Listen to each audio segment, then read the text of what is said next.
Hello friends, स्वागत है आपका हमारे चैनल पर जिसका नाम है पृथ्वी स्टडी पॉइंट। क्लास है इंजीनियरिंग की और सब्जेक्ट है मैकेनिक्स ऑफ सॉलिड। और आज हम पढ़ेंगे हुक्स लॉ के बारे में और हुक्स कांस्टेंट के बारे में। ठीक है, तो हुक का जो लॉ है या हुक का नियम, उसको पढ़ने से पहले हमें जो है इलास्टिसिटी, इलास्टिक लिमिट के बारे में पता होना ज़रूरी है। ठीक है, हालांकि जब स्ट्रेस के बारे में समझाया गया था इंट्रोडक्शन में, तब भी इसके बारे में थोड़ा बताया गया था। तो देखिए, इसमें क्या है कि जब हम किसी बॉडी पर एक्सटर्नल फोर्स लगाते हैं तो उसमें कुछ डिफॉर्मेशन होते हैं। ठीक है, लेकिन अगर हम उस एक्सटर्नल फोर्स को हटा लें तो बॉडी अगर अपनी ओरिजिनल शेप में वापस आ जा रही है तो ऐसी बॉडी को हम इलास्टिक बॉडी बोलते हैं। ठीक है, और उस बॉडी की ये जो प्रॉपर्टी होती है, मतलब वो वापस अपनी शेप को जो रीगेन कर ले रही है, ये जो उसकी प्रॉपर्टी है, इसको हम इलास्टिसिटी बोलते हैं। ठीक है, this property by virtue of which certain materials return back to their original position after the removal of external force is called the elasticity. ठीक है, बिल्कुल सिंपल सा कंसेप्ट है बच्चों। हमने किसी ऑब्जेक्ट पे फोर्स लगाया, उसने को डिफॉर्मेशन हुआ, और अगर हमने उस फोर्स को रिमूव किया तो बॉडी अपनी ओरिजिनल शेप में वापस आ गई, तो हम ऐसी बॉडी को इलास्टिक बॉडी बोलते हैं। और बॉडी की ये जो प्रॉपर्टी है कि वो वापस आ जा रही है, इस प्रॉपर्टी को इलास्टिसिटी कहते हैं। ठीक है, अब बात ये आती है कि ये जो हो रहा है कि आप फोर्स लगा रहे हैं, मटेरियल वापस आ रहा है, तो ये एक लिमिट के अंदर ही होता है। मतलब एक कुछ लिमिट तक ही ऐसा होता है कि आप फोर्स लगाते रहेंगे और वो अपनी शेप में वापस आता रहेगा। लेकिन एक समय ऐसा आएगा कि जब अगर आपका फोर्स ज़्यादा लग जाए तो वो मटेरियल वापस उस शेप में नहीं आ पाएगा। तो जिस लिमिट के अंदर अंदर ये एक्टिविटी होती है, या जिस लिमिट के अंदर कोई भी बॉडी अपनी इलास्टिसिटी को बनाए रखती है, उसको इलास्टिक लिमिट बोलते हैं। ठीक है, ज़रा देखो, the body will regain its previous shape and size only when the deformation cause by the external force is with in a certain limit. मैंने बताया ना कि एक लिमिट के अंदर ही ऐसा होता है। The value of stress corresponding to this limit is known as the elastic limit of the material. ठीक है, इस फोर्स के करस्पॉन्डिंग जो आपकी स्ट्रेस जनरेट होती है, उसको हम इलास्टिक लिमिट मटेरियल की बोलते हैं, कि वो जो है उसके अंदर अंदर ही स्ट्रेस जो है स्ट्रेन के साथ साथ बढ़ती है। ठीक है, अब इसी कैलकुलेशन के क्या, ये बहुत इंपॉर्टेंट है बच्चों, हुक का नियम।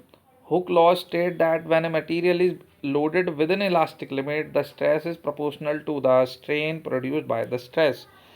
इलास्टिक लिमिट के अंदर जब हम किसी बॉडी पर ऑब्जेक्ट फोर्स लगाते हैं तो जो स्ट्रेस जनरेट होती है वो स्ट्रेन के प्रोपोर्शनल होती है।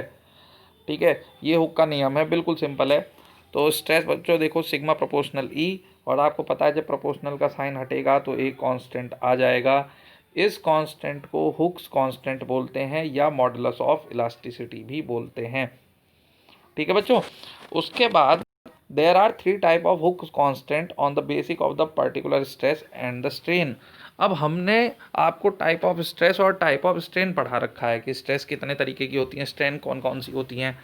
तो जिस तरीके की स्ट्रेस और स्ट्रेन जनरेट होगी, उसी तरीके पे बेस्ड जो है हमारे हुक के कांस्टेंट होते हैं। ठीक है, तो इसमें जो पहला आता है बच्चों वो है यंग मॉडुलस और मॉडुलस ऑफ इलास्टिसिटी, जिसे ई से डिनोट करते हैं, कैपिटल ई से।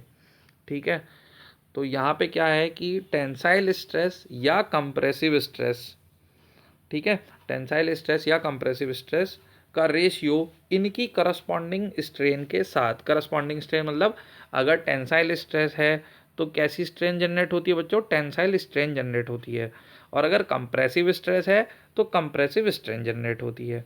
तो हमने यहाँ आपको बताया कि स्ट्रेस अपॉन स्ट्रेन जो है वो कांस्टेंट है। ठीक है, तो यहाँ पे भी यही बात आ रही है बच्चों कि टेंसाइल स्ट्रेस अपॉन अगर टेंसाइल स्ट्रेन होगा तो ई इक्वल में आ जाएगा, compressive stress upon compressive strain होगा तब भी यंग मॉडुलस ही होगा।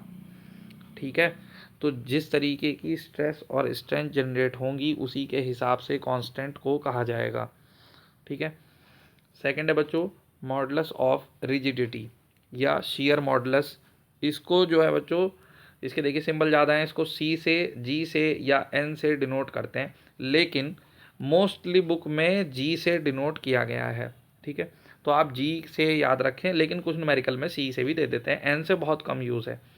ठीक, जैसा कि नाम से ही पता चल रहा है शियर मॉडुलस, तो यहाँ पे आपकी शियर स्ट्रेस और शियर स्ट्रेन का रेशियो लिया जाएगा। The ratio of shear stress to the corresponding shear strain within the elastic limit is known as the modulus of rigidity. बिल्कुल सिंपल है, तो आप यहाँ से G equal to tau upon phi लिखेंगे। अब बच्चों शियर स्ट्रेस और शियर स्ट्रेन आपको पता होना चाहिए, इसीलिए बच्चों क्लास कनेक्टेड होती है, आपको शियर स्ट्रेस पता होना चाहिए क्या होता है, ठीक है, और शियर स्ट्रेन क्या होता है। आप मैंने ये प्लेलिस्ट में डाल रखी है, आप वहाँ से भी वीडियो देख सकते हैं। स्ट्रेस के बारे में, टाइप ऑफ स्ट्रेस हमने पढ़ा रखे हैं पहले, ठीक है। तो शियर स्ट्रेस को टॉ से डिनोट करते हैं, शियर स्ट्रेन को फाई से डिनोट करते हैं, इसलिए फॉर्मूला बना G इक्वल टॉ अपॉन फाई। न्यूमेरिकल में बच्चों ये फॉर्मूले यूज़ होंगे, इसलिए इनको याद करते हुए चलना, ठीक है। और बच्चों लास्ट है हमारा बल्क मॉडुलस, ठीक है, इसे कर्तन मापांक भी बोलते हैं हिंदी में, तो हिंदी के बच्चे अगर देख रहे हो तो इसमें क्या चीज़ है कि within the elastic limit when a body subjected to uniform normal stress of the same nature along 3 mutually perpendicular direction, the ratio of the direct stress to the corresponding volumetric strain is called the bulk modulus. जब किसी object के 3 dimension में XYZ direction में अगर same force लग रहे हों, ठीक है, तो सेम स्ट्रेस जनरेट होगी। उस केस में डायरेक्ट स्ट्रेस का वॉल्यूमेट्रिक स्ट्रेन के साथ जो रेशियो आएगा उसको हम बल्क मॉडुलस कहते हैं, इसे K से डिनोट करते हैं बच्चों, ठीक है। तो ये इसका formula K is equal to direct stress upon volumetric strain. और वॉल्यूमेट्रिक स्ट्रेन क्या होता है, change in volume upon original volume. ये भी मैंने टाइप ऑफ स्ट्रेन में पढ़ा रखा है, ठीक है। तो ये बच्चों हमने हुक का नियम और हुक्स कांस्टेंट 3 जो है वो पढ़ लिए हैं। उम्मीद करता हूँ आपको ये समझ में आए होंगे। क्लास अगर अच्छी लगी हो बच्चों तो वीडियो को लाइक ज़रूर कीजिएगा, और चैनल पर बने रहने के लिए चैनल को सब्सक्राइब कर लें, ताकि जब भी चैनल पर वीडियो अपलोड की जाए तो आपको सबसे पहले वो मिल जाए, ठीक है।